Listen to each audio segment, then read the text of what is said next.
Middlesex opened up their Vitality Blast season with an excellent display to defeat Gloucestershire by 30 runs in Radlett after producing their highest ever total in this format.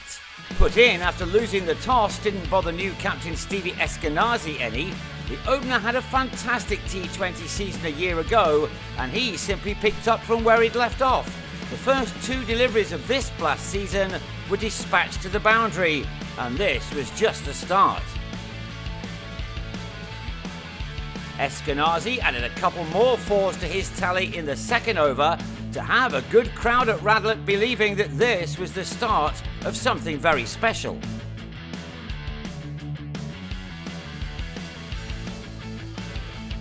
"44 runs were smashed off the opening 3 overs with Eskenazi's partner Max Holden also showing what was possible on what looked to be a superb T20 pitch. The 50 was posted in the 4th over after only 16 minutes and the visitors must have already been wondering if it was a wise decision to insert. Middlesex have had a very poor record against Gloucestershire in this competition of late, but in no time at all, that wrong was being corrected. Holden welcomed Ryan Higgins into the attack by muscling his first delivery over the rope, only to lose his shape next ball and loft a one-handed stroke to Miles Hammond. Holden departed for 12 ball 27, the opening partnership realising 61 runs in 26 deliveries. That brought in Joe Cracknell, who wasted no time in flicking Naseem Shah over the rope. This was electrifying stuff from Middlesex, who had 89 runs on the board inside the power play. It was a remarkable display by the hosts. Eskenazi at his exhilarating 50, made in just 22 balls, 9 of which he hit to the boundary.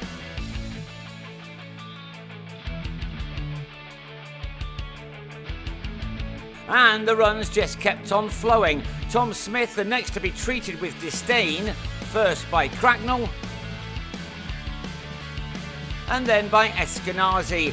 It would be fair to say that some were already looking in the record books. This pair in a heartbeat, adding 50 runs for the second wicket. Only Benny Howell was able to stem the flow and he also picked up the wicket of Cracknell, playing on for 30.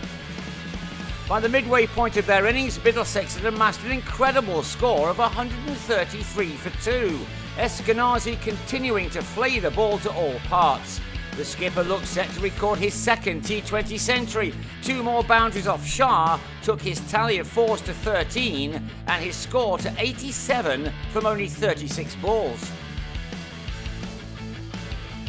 But his next was his last. A slower delivery from Shah, uppercut to short third man. It brought to an end an innings everyone at the ground will remember for a long time.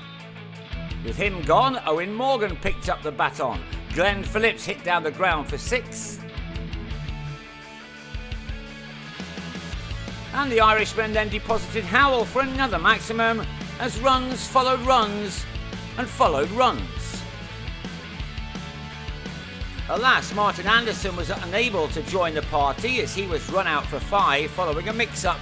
It was a rare mistake in the innings as Middlesex made it to 187 for 4 with 5 overs still remaining. John Simpson was another to fall to a slower ball, giving David Payne an easy return catch.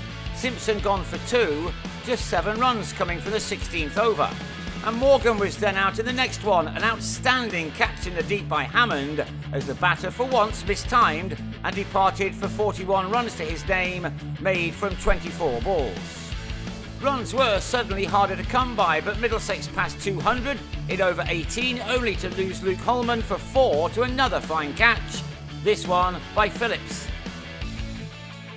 4 wickets had fallen for 17 runs, the visitors perhaps learning where to bowl and at what pace on this surface. Toby Rowland-Jones then picked out Hammond long on off Higgins. This boundary for Chris Green took his side to their highest ever T20 total, overtaking their previous best of 227. Green fell to the last ball of the over, Middlesex ending on 229 for 9. A record it might have been, but you couldn't help feeling that they would have been slightly disappointed with that. It was, though, still a tough target for the visitors. One made yet tougher when Green bowled James Bracey behind his legs at the start of the third over of the reply. That brought in a Middlesex nemesis in the form of Ian Cobain, who soon showed off his skills with a reverse hit for 6 as his side got to 47 for 1 from their 6 overs of power play. Middlesex would have been happy with that, and even happier when Holman struck with his second ball, Cobain cutting to Anderson, a big wicket. Cobain departed for 13 and that brought in Phillips. The Kiwi international hit 36 sixes in this competition last year, but he lost Hammond at the start of over 8, Cracknell with a catch off Anderson as the opener departed for 23 with his side on 56 for 3. That became 60 for 4, Roland Jones with the coolest of catches right on the boundary edge to remove Phillips for 8, Holman with 2 wickets to his name. Middlesex were now in complete control, and in spite of this 6 for Higgins, the visitors could only get to 79 for 4 from 10, 151 still needed from 60 deliveries.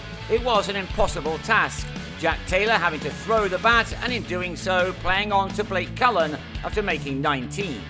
Gloucestershire slipped to 114 for 6 in the 14th over, Cullen bowling with aggression, striking again as Simpson continued his magnificent form behind the stumps to remove Higgins for 34.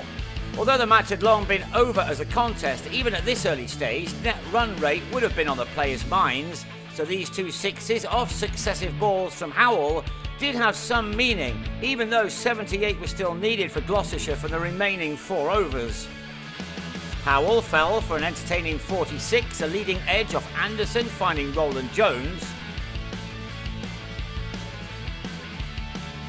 The bowler then able to celebrate his return to the T20 side with a very similar dismissal next ball to remove Payne. Anderson had 3 for 13 from 3, figures certainly at odds with the rest.